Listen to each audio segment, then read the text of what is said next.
अगर आपकी डिलीवरी इन गर्मियों के 4-5 महीनों के अंदर अंदर होने वाली है तो आपने अपने होने वाले बच्चे का ख्याल किस तरह से रखना है। गर्मियों में भी उसको इतनी ज़्यादा रैपिंग करेंगी तो बच्चे की सेहत जो है उससे बहुत बुरी तरह से मुतासर हो सकती है। ना तो बच्चा आपको बता सकता है कि मुझे गर्मी लग रही है, ना वो आपको बता सकता है कि मुझे खारिश हो रही है, ना वो आपको बता सकता है कि मैं इरिटेबल हो रहा हूँ। वो सिर्फ रो सकता है। जब हम बच्चे को डिलीवर करते हैं तो हमारे पीडियाट्रिशियन बच्चे को अच्छी तरह से एग्जामिन करके उसको क्लीन करके आप बच्चे को ड्रेसअप करके आपको देते हैं। सो आप जब डिस्चार्ज होकर घर जाती हैं तो आप घर जाके भी बच्चे को शावर या बाथ दे सकती हैं। आखिरकार गर्मी ने अपनी शिद्दत दिखानी शुरू कर दी और आप देख रहे हैं कि दर्जा हरारत दिन ब दिन बढ़ता जा रहा है।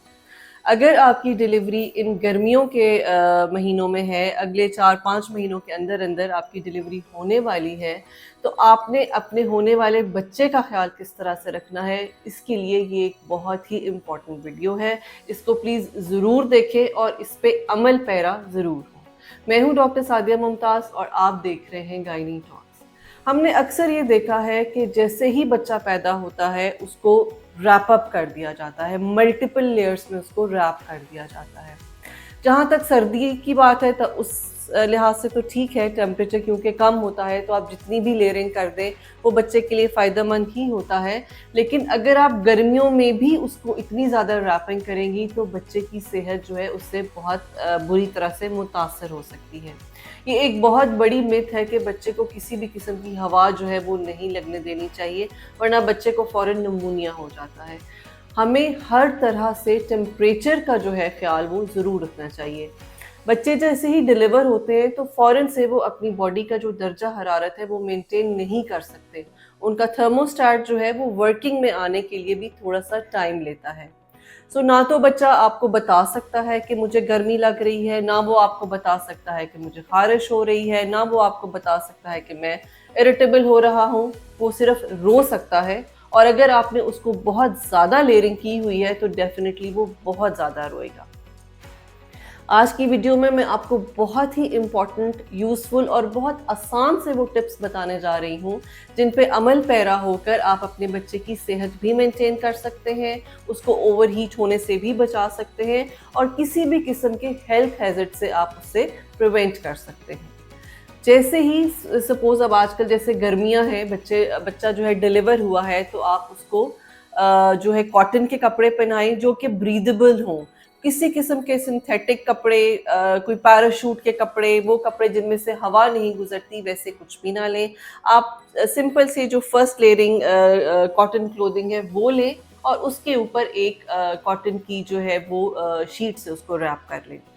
एक फ़ॉर्मूला ज़हन में रखें कि चाहे सर्दियाँ हैं, चाहे गर्मियाँ हैं, आपने जो कपड़े पहने हैं, जितनी लेयर्स आपने पहनी है, बच्चे को सिर्फ़ 1 लेयर आपने एडिशनल देनी है। जैसा कि अगर सर्दियाँ हैं, तो एक तो हमने अपना जो ड्रेस पहना होता है, उसके ऊपर अगर हमने स्वेटर पहना है, तो बच्चे को 3 लेयर्स पहना दें। अगर स्वेटर के ऊपर आपने जैकेट पहनी है, तो बच्चे को 4 लेयर्स पहना दें। और इस तरह से अगर हम अपने समर्स की बात करें तो ऑब्वियसली इस वक्त हम सब 1 लेयर ड्रेसिंग में होते हैं। सो हम तो 1 लेयर ड्रेसिंग में हैं, लेकिन हमें अपने बच्चे को सिर्फ 2 लेयर्स देनी है ताकि उसका टेम्परेचर जो है वो मेंटेन हो सके। बच्चे को शावर जो है वो ज़रूरी नहीं होता कि जैसे ही बच्चा डिलीवर होता है आप फ़ौरन से उसको जो है वो शावर देने लग जाएँ। आप आराम से, क्योंकि जब हम बच्चे को डिलीवर करते हैं तो हमारे पीडियाट्रिशियन बच्चे को अच्छी तरह से एग्ज़ामिन करके, उसको क्लीन करके आप बच्चे को ड्रेसअप करके आपको देते हैं। सो आप जब डिस्चार्ज होकर घर जाती हैं तो आप घर जाके भी बच्चे को शावर या बाथ दे सकती हैं। उसके लिए ज़रूरी नहीं है कि आपने उसको हॉस्पिटल में ही बाथ देना है।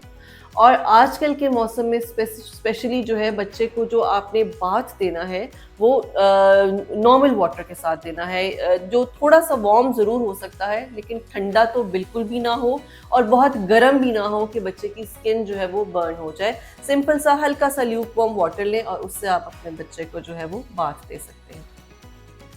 आपने बच्चे के जो साइंस मॉनिटर करने हैं कि अगर आपको ये लग रहा है कि बच्चा, कैसे आपको पता चलेगा कि बच्चा ओवरहीट हो रहा है, कि अगर आपने ओवर लेयरिंग की हुई है और आपको कैसे पता चले, तो उसमें सबसे पहले आपने देखना है कि बच्चे की जो टेम्परेचर है, आप बच्चे को हाथ लगाएं तो बच्चा आपको वार्म फील होगा, बच्चे की स्किन रेड होगी, उसका सांस जो है वो तेज तेज आएगा।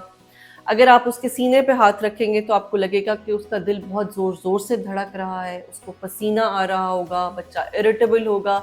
यहाँ तक कि कई दफ़ा हम इतना बच्चे को ओवर वार्म कर देते हैं कि बच्चे को स्ट्रोक या झटके लगने लग जाते हैं। सो इस स्टेज से पहले पहले की ये जो 3-4 सिम्पटम्स हैं जो मैंने आपको बताए हैं, प्लीज़ इन पे ज़रूर ध्यान दें।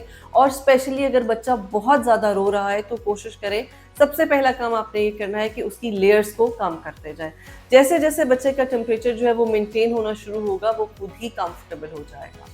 साथ ही साथ आपने बच्चे का डायपर ज़रूर देखना है कि जब आप ये अगर आप ये देखें कि बच्चे की जो यूरिनेशन है वो कम हो गई है, तो इसका मतलब है कि बच्चा अपना जो वाटर लॉस है वो स्वेट के थ्रू और अपने जो फ्लूइड लॉस है वो पसीने के थ्रू उसका निकल रहा है। इस वजह से उसकी जो डायपर है वो बहुत ज़्यादा वेट नहीं हो रहा। सो ये चीज़ें जो हैं आपने इनका ख़ास ख्याल रखना है। माँ का दूध बहुत ही इम्पॉर्टेंट है और स्पेशली वो दूध जो शुरू के 4-5 दिनों में आता है, जिसको हम क्लोस्ट्रम कहते हैं। मैं इस पे बहुत डिटेल से वीडियोस कर चुकी हूँ, आप चाहें तो मेरा चैनल विजिट करके वो वीडियोस वॉच कर सकते हैं। बहरहाल इस वीडियो में यहीं तक बताऊंगी कि पहले 4-5 दिन में आने वाला जो ब्राउन, येलो या हल्का सा गदला सा दूध होता है, वो बच्चे के लिए बहुत इम्पॉर्टेंट होता है। उसमें विटामिन ए होता है, उसमें न्यूट्रिएंट्स होते हैं जो बच्चे को निमोनिया, डायरिया से बचाते हैं, बच्चे की जो इम्यूनिटी है उसको बेहतर करते हैं। सो माँ का दूध वो है जिसके ना तो हमें ख़राब होने का ख़तरा है इस गर्मी में, ना उसके कोई टेम्परेचर का हमें प्रॉब्लम है, वो एक नेचुरल ह्यूमन टेम्परेचर पे वो चल रहा है। सो आप फीड ऑन डिमांड कर सकते हैं। वो बच्चे जिनको टॉप फीड दिया जाता है, प्लीज़ इस बात का ध्यान रखें कि जब आपने जैसे ही दूध बनाया है, कोशिश करें उसको उसी वक़्त ख़त्म करें। 1 या 2 आउंसेस के दूध बनाएं ताकि बच्चा उसी वक़्त पी ले। लेकिन सपोज़ अगर बच्चा ग्रो कर रहा है और अगर दूध के आउंसेस वो ज़्यादा ले रहा है, तो भी उसके हिसाब से दूध बनाएं और अगर जो दूध बच जाता है तो उस दूध को दोबारा यूज़ मत करें, उसको वेस्ट कर दें। बच्चे का टेम्परेचर, मैंने ये भी देखा है कि एसी तो क्या, बच्चे को पंखे में भी रखा नहीं जाता, स्पेशली इन गर्मियों के मौसम में। सो प्लीज़ अगर आपके घर में एसीज़ हैं तो आप बच्चे को एसी वाले कमरे में रख सकते हैं। सिर्फ उसमें एक लेयर और ऐड कर दीजिए और बच्चा डायरेक्ट जो है एसी के जो हवा है उसके नीचे ना हो, बिल्कुल साइड पे हो, ताकि बस वो उस कमरे का टेम्परेचर जो है उसको अवेल कर सके। जो उसकी ठंडी हवा आ रही है वो उसके सांस को प्रॉब्लम ना करे या वो उसको बीमार ना करे।